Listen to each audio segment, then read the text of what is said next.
بسم اللہ الرحمن الرحیم۔ السلام علیکم دوستو، ایک ایسا سوال جو ہم سب کے دماغ میں ضرور آتا ہے کہ حضرت یوسف علیہ السلام کو کہاں دفن کیا گیا تھا اور حضرت یوسف علیہ السلام کی قبر مبارک کہاں ہے۔ کہا جاتا ہے کہ حضرت یوسف علیہ السلام کی قبر مبارک پانی کے نیچے بنی ہوئی ہے۔ کیا ایسا واقعی میں ہے اور اس کے بارے میں ہمیں کیا کیا جانکاری ملتی ہے، آج کی اس ویڈیو میں ہم دیکھیں گے۔ میرے دوستو، ہم امید کرتے ہیں کہ آپ لوگ حضرت یوسف علیہ السلام کا نام سن کر اس ویڈیو کو آخر تک ضرور دیکھیں گے۔ میرے دوستو، فلسطین کے پشچم کنارے پر ایک شہر آباد ہے جسے شہر نابلس کہا جاتا ہے۔ اس شہر میں ایک جگہ ایسی ہے جہاں پر 50 سالوں سے یہاں کے یہودیوں اور مسلمانوں کے بیچ جنگ چھڑی ہوئی ہے۔ یہ جنگ اس شہر کے لیے نہیں بلکہ ایک مزار کے لیے ہے۔ یہودیوں کا ماننا ہے کہ نابلس میں جس جگہ کو وہ مقام یوسف کے طور پر مقدس جانتے ہیں، وہ جلیل القدر پیغمبر حضرت یوسف علیہ السلام کا مزار ہے، جبکہ مسلمانوں کا ماننا یہ ہے کہ اس جگہ حضرت یوسف علیہ السلام کا مزار نہیں۔ لیکن اگر مسلمانوں کے حساب سے یہ قبر حضرت یوسف علیہ السلام کی نہیں ہے، تو پھر حضرت یوسف علیہ السلام کی قبر مبارک کہاں پر ہے؟ اللہ تعالیٰ نے ہر نبی کو خوبصورت چہرے اور بہترین آواز والا بنا کر بھیجا ہے، اور حضرت محمد مصطفیٰ صلی اللہ تعالیٰ علیہ وسلم ان سب میں سب سے زیادہ خوبصورت چہرے والے اور سب سے اچھی آواز والے ہیں۔ حضرت یوسف علیہ السلام کو خوبصورت حسن سے نوازا گیا تھا، یعنی حضرت محمد صلی اللہ تعالیٰ علیہ وسلم کے حسن کا آدھا حسن اللہ نے حضرت یوسف علیہ السلام کو عطا کیا تھا۔ حضرت یوسف علیہ السلام کے قصے کا ذکر قرآن کریم میں ملتا ہے کہ کیسے آپ علیہ السلام کے سوتیلے بھائیوں نے آپ کو حسد کی وجہ سے کنویں میں ڈالا، اور کیسے وہ اس کنویں سے نکل کر مصر کے ایک طاقتور وزیر کے عہدے تک پہنچے۔ حضرت یوسف علیہ السلام حضرت یعقوب علیہ السلام کے بیٹے اور بنی اسرائیل کے انبیاؤں میں سے ایک ہیں۔ آپ علیہ السلام کو نبوت ملنے کے ساتھ ساتھ کچھ سالوں تک آپ نے مصر پر حکومت بھی کی۔ قرآن کریم میں ایک سورت کا نام بھی سورہ یوسف ہے، جس میں آپ علیہ السلام کے حالت زندگی ڈیٹیل سے بیان ہوئے ہیں۔ حضرت یوسف علیہ السلام کی عمر مبارک 120 سال تک بتائی گئی ہے، اور کہا جاتا ہے کہ آپ علیہ السلام فلسطین میں دفن ہوئے۔ لیکن آپ علیہ السلام کی قبر مبارک پہلے فلسطین میں نہیں بلکہ دریائے نیل میں تھی۔ حضرت یوسف علیہ السلام کو دریائے نیل میں کیوں دفن کیا گیا، اس کے پیچھے ایک دلچسپ واقعہ ہے۔ روایت میں آتا ہے کہ حضرت یوسف علیہ السلام کے وصال کے بعد ان کے چاہنے والوں میں جھگڑا ہو گیا کہ حضرت یوسف علیہ السلام کو کہاں دفن کیا جائے۔ مصر کے لوگوں کی محبت آپ سے ایسی تھی کہ ہر کوئی یہ چاہتا تھا کہ سیدنا یوسف علیہ السلام کو ان کے محلے میں دفن کیا جائے تاکہ ان کے محلے میں خیر و برکت رہے۔ آخرکار مصر کے لوگوں نے یہ طے کیا اور اس بات پر راضی ہوئے کہ آپ علیہ السلام کو دریائے نیل میں دفن کیا جائے تاکہ دریا کا پانی آپ علیہ السلام کی قبر مبارک کو چھو کر گزرے اور سارے مصر والے اس پانی سے برکت حاصل کر سکیں۔ اس لیے آپ علیہ السلام کے جسم مبارک کو سنگ مرمر کے بکسے میں بند کر کے دریائے نیل میں دفن کر دیا گیا۔ تفسیر ابن کثیر میں امام ابن کثیر لکھتے ہیں کہ حضرت محمد صلی اللہ تعالیٰ علیہ وسلم نے فرمایا، جب حضرت موسیٰ علیہ السلام بنی اسرائیل کو لے کر چلے تو راستہ بھول گئے، 1000 کوشش کی لیکن راستہ نہ ملا۔ علماء بنی اسرائیل نے کہا کہ حضرت یوسف علیہ السلام نے اپنے آخری وقت میں ہم سے وعدہ لیا تھا کہ جب مصر سے جانے لگیں تو آپ علیہ السلام کے تابوت کو بھی یہاں سے اپنے ساتھ لیتے جائیں۔ حضرت موسیٰ علیہ السلام نے ان سے فرمایا کہ تم میں سے کون جانتا ہے کہ حضرت یوسف علیہ السلام کی قبر کہاں ہے؟ سب نے انکار کر دیا کہ ہم نہیں جانتے ہیں، ہم میں سے ایک بڑھیا کے سوا کوئی بھی آپ کی قبر سے واقف نہیں۔ آپ علیہ السلام نے اس بڑھیا کے پاس جا کر فرمایا کہ مجھے حضرت یوسف علیہ السلام کی قبر دکھاؤ۔ اس بڑھیا نے کہا کہ ہاں دکھا دوں گی، لیکن پہلے اپنا حق تو لے لوں۔ حضرت موسیٰ علیہ السلام نے فرمایا، تو کیا چاہتی ہے؟ تو اس نے کہا کہ جنت میں آپ کا ساتھ مجھے ملے، یعنی آپ کی میں پڑوسی بن جاؤں۔ تو آپ علیہ السلام پر اس کا یہ سوال بہت بھاری گزرا، تو اسی وقت اللہ کی طرف سے وحی آئی کہ اس کی بات مان لو، اس کی شرط منظور کر لو۔ خیر دوستو، اس بڑھیا کی شرط منظور ہوئی اور پھر وہ بڑھیا آپ کو ایک جھیل کے پاس لے گئی جس کے پانی کا رنگ بھی بدل گیا تھا، اور کہا کہ اس کا پانی نکال ڈالو۔ جب پانی نکال دیا گیا تو زمین نظر آنے لگی۔ اس نے کہا کہ اب یہاں کھودو۔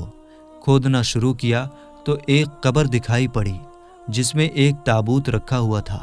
حضرت موسیٰ علیہ السلام ان کا تابوت نکال کر اپنے ساتھ فلسطین لے گئے، اور حضرت اسحاق علیہ السلام اور حضرت یعقوب علیہ السلام کے برابر لا کر ان کو دفن فرما دیا۔ حضرت یوسف علیہ السلام کی قبر مبارک آج بھی ایک راز ہے۔ کئی مسلمان دانشوروں کا ماننا ہے کہ آخری پیغمبر حضرت محمد صلی اللہ تعالیٰ علیہ وسلم کے علاوہ کسی کو بھی حضرت یوسف علیہ السلام کی آخری قبر مبارک کا کوئی ثبوت نہیں ملتا۔ ان کے ناموں سے جو قبریں موجود ہیں وہ ان کی آخری قبر مبارک ہونے کا پختہ ثبوت نہیں۔ حضرت موسیٰ علیہ السلام نے حضرت یوسف علیہ السلام کی وصیت پر ان کی باقی رہ چکی چیزوں کو مصر سے فلسطین لے گئے تھے، مگر اس کا بھی کوئی ٹھوس ثبوت نہیں ملتا، اور نہ ہی ان کی قبر مبارک کی جگہ کا پتہ لگا پانا آسان ہے۔ اب اس میں اللہ کی کیا حکمت ہے، اس کا علم اللہ کے سوا کسی کو نہیں پتہ۔ دعا ہے کہ اللہ ہمیں بھی جنت میں حضور اکرم صلی اللہ تعالیٰ علیہ وسلم کا قرب نصیب فرمائے، آمین۔ دوستو، حضرت یوسف علیہ السلام کا ذکر عیسائیوں کی کتاب بائبل میں بھی ملتا ہے۔ آپ یعقوب علیہ السلام کے بیٹے تھے۔ حضرت یوسف علیہ السلام کا تعلق اگر دیکھا جائے تو انبیاء اکرام سے تھا۔ آپ علیہ السلام کے اندر 11 سال کی عمر سے ہی نبی ہونے کے آثار دکھنے لگے تھے۔ ایک دن حضرت یوسف علیہ السلام نے اپنے خواب میں دیکھا کہ 11 ستارے، سورج اور چاند آپ علیہ السلام کو سجدہ کر رہے ہیں، اور جب حضرت یوسف علیہ السلام نے یہ خواب اپنے بابا حضرت یعقوب علیہ السلام کے سامنے ذکر کیا، حضرت یعقوب علیہ السلام کو بتایا، تو حضرت یعقوب علیہ السلام نے حضرت یوسف علیہ السلام سے کہا کہ تم یہ اپنا خواب کسی کو بھی مت بتانا، اور اس خواب کو کسی کے بھی سامنے سنانے سے منع کیا۔ میرے دوستو، قرآن کریم کی ایک سورت انہی کے نام پر ہے، سورہ انعام، اور سورہ غافر میں بھی حضرت یوسف علیہ السلام کا ذکر آیا ہے۔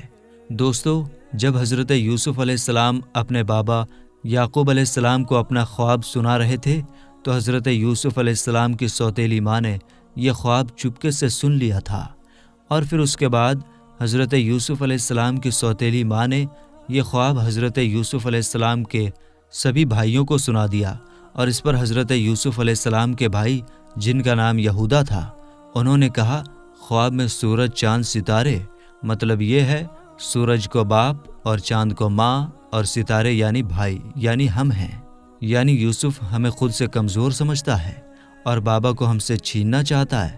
حضرت یوسف علیہ السلام کے بھائی اس خواب کے بعد ان سے جلنے لگے، اور ایک دن حضرت یوسف علیہ السلام کے بھائی حضرت یوسف علیہ السلام کو اپنے ساتھ سنسان ریگستان میں لے گئے، اور وہاں پر حضرت یوسف علیہ السلام کے بھائیوں نے حضرت یوسف علیہ السلام کو مار مار کر زخمی کر دیا، اور آپ علیہ السلام کے ایک بھائی یہودا نے تو خنجر نکال کر قتل کرنے کی بھی کوشش کی۔ اس پر آپ کے سب سے بڑے بھائی نے اپنے بھائیوں کو ایسا کرنے سے منع کیا، اور آپ کے زخموں سے خون صاف کرنے لگ گئے۔ پھر بڑے بھائی نے اپنے سبھی بھائیوں سے یوسف کو چھوڑ دینے اور گھر واپس لے جانے کی بات کی۔ اس پر انہوں نے بڑے بھائی کو بھی قتل کرنے کی دھمکی دی۔ پھر بڑے بھائی نے ان سے کہا، چلو ٹھیک ہے، یوسف کو گھر مت لے کر جاؤ، اور نہ ہی اس کو قتل کرو، بلکہ اسے یہاں سے کہیں دور بھگا دو۔ اس بات پر وہ سارے بھائی حضرت یوسف علیہ السلام کو لے کر ویرانے میں ایک نمکین پانی والے اور گہرے کنویں کی طرف لے گئے، اور یوسف علیہ السلام کو کنویں میں ڈال دیا، اور آپ کی قمیض اتار کر اس پر ایک بھیڑ کو قتل کر کے اس کا خون لگا دیا، اور اپنے والد محترم یعنی یعقوب علیہ السلام کے پاس اس خون سے بھری قمیض کو لے کر چلے گئے۔ پھر گھر پہنچنے کے بعد جب یعقوب علیہ السلام نے پوچھا کہ یوسف کہاں ہے، تو وہ سارے بھائی گھٹنوں کے بل زمین پر بیٹھ کر رونے لگے، اور یعقوب علیہ السلام کو وہ خون سے بھری ہوئی قمیض دکھا کر کہنے لگے کہ ہم یوسف کو بھیڑوں کے پاس چھوڑ کر کھیل رہے تھے۔ جب شام ہوئی تو ہم نے سوچا کہ اب واپس جانا چاہیے۔ جب ہم نے واپس مڑ کر دیکھا تو یوسف کو وہاں ایک بھیڑیا کھا گیا تھا۔ دوستو یہ بات سن کر حضرت یعقوب علیہ السلام روتے روتے اپنے حجرے میں تشریف لے گئے اور کچھ ہی دیر کے بعد واپس آئے اور فرمانے لگے کہ اگر یوسف کو بھیڑیا کھا گیا ہے تو یوسف کی قمیض کیوں نہیں پھٹی؟ یہ سننے کے بعد حضرت یوسف علیہ السلام کے بھائیوں کے پاس کوئی جواب نہیں تھا۔ پھر کچھ دیر بعد یہودا نے کہا، بابا ہم تو خود اس بات سے پریشان ہیں۔ تو پھر اس پر یعقوب علیہ السلام نے فرمایا، میری اولاد توبہ کر لو، اللہ سب جانتا ہے۔ اس کے بعد حضرت یعقوب علیہ السلام بہت سالوں تک اپنے بیٹوں سے ناراض رہے، یہاں تک کہ ان کے بیٹوں کی اولادیں تک ہو گئی، اور وہاں پر حضرت یوسف علیہ السلام ایک قافلے والوں کے ذریعے اس نمکین پانی کے کنویں سے نکالے گئے، اور انہی قافلے والوں نے انہیں مصر لے جا کر عزیز مصر کو غلام کے طور پر بیچ ڈالا۔ عزیز مصر نے انہیں اچھی طرح رکھا، کیونکہ میرے دوستو آپ یہ بات جانتے ہوں گے کہ حضرت یوسف علیہ السلام بہت حسین، بہت خوبصورت تھے، اس لیے عزیز مصر نے حضرت یوسف علیہ السلام کو اپنے گھر میں رکھا، اور وہیں پر حضرت یوسف علیہ السلام جوان ہو گئے۔ جوان اور خوبصورت یوسف کو جب عزیز مصر کی بیوی زلیخا نے دیکھا تو وہ حضرت یوسف علیہ السلام کے عشق میں پڑ گئی، اور وہ چاہنے لگی کہ حضرت یوسف علیہ السلام سے جسمانی تعلق بنائے۔ اس کے بعد زلیخا نے حضرت یوسف علیہ السلام کو اپنے کمرے میں بلوایا، اور زلیخا نے اپنی خواہش حضرت یوسف علیہ السلام کو بتائی۔ حضرت یوسف علیہ السلام نے اس کی خواہش کو ٹھکرا دیا، لیکن پھر بھی عزیز مصر کی بیوی زلیخا نے حضرت یوسف علیہ السلام کے ساتھ زبردستی کرنی چاہی، اور حضرت یوسف علیہ السلام دروازے کی طرف بھاگے۔ دوستو جس کمرے میں زلیخا رہتی تھی اس کمرے کے اندر جانے کے لیے بڑے بڑے 7 دروازے ہوا کرتے تھے، اور وہ بہت بڑے اور بہت مضبوط تھے، لیکن جب حضرت یوسف علیہ السلام کو زلیخا نے کمرے کے اندر بلایا تھا تو اس نے ان 7 کے 7 دروازوں کو بند کروا دیا تھا تاکہ یوسف بھاگنے نہ پائے۔ لیکن جب زلیخا نے زبردستی کرنے کی کوشش کی تو حضرت یوسف علیہ السلام دروازے کی طرف بھاگے، اور اللہ تعالیٰ کے حکم سے 7 کے 7 دروازے خود بخود کھلتے چلے گئے، اور آخری دروازے پر حضرت یوسف علیہ السلام نے عزیز مصر کو کھڑا پایا، اور پھر زلیخا بھی اتنے میں وہاں آ پہنچی، اور اس نے جلد چالاکی سے عزیز مصر سے کہا کہ جو تیرے گھر میں برائی کا ارادہ کرے تو یا تو اسے قید کیا جائے یا پھر سخت عذاب دیا جائے۔ پھر یوسف علیہ السلام نے فرمایا، عزیز مصر معاملہ اس سے الگ ہے، یعنی الٹا ہے، یہ اپنا مطلب پورا کرنے کے لیے میرے ساتھ زبردستی کرنا چاہتی تھی، لیکن میں وہاں سے بچ کر بھاگ نکلا، اور پھر دروازے پر آپ مل گئے۔ خیر دوستو اس موقع پر حضرت یوسف علیہ السلام کو بے قصور ثابت کرنے کے لیے زلیخا کے ہی خاندان کے ایک چھوٹے سے بچے نے، ایک دودھ پیتے بچے نے یہ گواہی دی کہ یوسف علیہ السلام کی قمیض اگر آگے سے پھٹی ہے تو زلیخا سچی ہے، اور اگر قمیض پیچھے سے پھٹی ہے تو یوسف سچے ہیں اور زلیخا جھوٹی ہے۔ تو دوستو یہ حضرت یوسف علیہ السلام کا معجزہ تھا کہ دودھ پیتا بچہ اللہ کے حکم سے بول اٹھا اور حضرت یوسف علیہ السلام کے لیے گواہی دینے لگا۔ لیکن دوستو بے قصور ثابت ہونے کے باوجود بھی حضرت یوسف علیہ السلام کو قید کر دیا گیا۔ پھر اللہ کے حکم سے حضرت یوسف علیہ السلام اس قید سے نکالے گئے اور امیر مصر بنائے گئے، اور جب حضرت یوسف علیہ السلام کے والد حضرت یعقوب علیہ السلام کے شہر میں قہر پڑ گیا تو حضرت یعقوب علیہ السلام نے اپنے سبھی بیٹوں کو مصر جا کر اناج لانے کے لیے امیر مصر کے پاس مدد حاصل کرنے کے لیے بھیجا۔